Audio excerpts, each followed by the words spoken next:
So you want to know about St. Paddy's Day? Well, Jesus.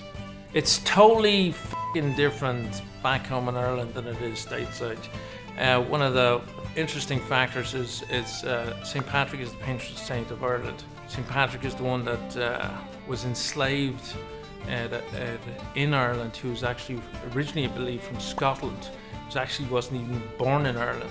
He brought Christianity using the shamrock with regard to the Holy Trinity back in the 5th century. I don't want to really bore the crap out of you, but give you an idea.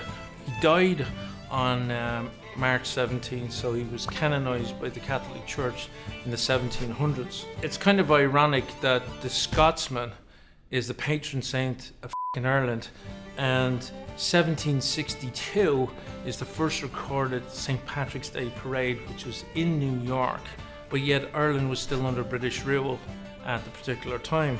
March 17th of 1916, there was like 6,000 volunteers that were marching for their history.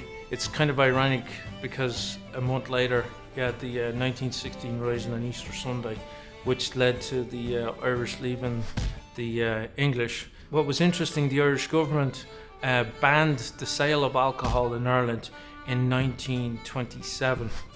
And it wasn't until probably the 1970s where did they allow the actual sale of alcohol.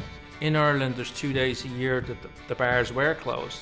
That's Good Friday and St. Paddy's Day. I say St. Paddy's Day because that's what we call it, and it's kind of like stateside. St. Patrick's Day. You know, they don't even show a shamrock, it's a 4-leaf clover. So if you want to talk to a real Irish person, it's like, what are you doing on St. Paddy's Day? Whereas you go to an American, it's like, what are you doing on St. Patrick's Day? There's no concept of it, it's just very bizarre. And I think in Ireland it has become a religious holiday. The simplest way to compare what St. Patrick's Day in Ireland is versus what St. Patrick's Day in the States is would be Thanksgiving, where it's a moment of gratitude, it's a moment of fellowship, and it's a moment of just being with family.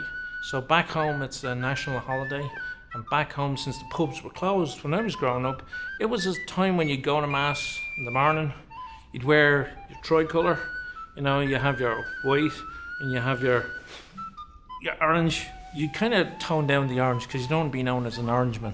But the whole aspect is you wear with the sense of pride. It's kind of like a combination of 4th of July mixed with Thanksgiving in that sense of mentality. So that's really all it is. I mean, we don't get flutered and we don't get snoggered. I mean, we're all into bed by 9 o'clock because we all have to get up the next day.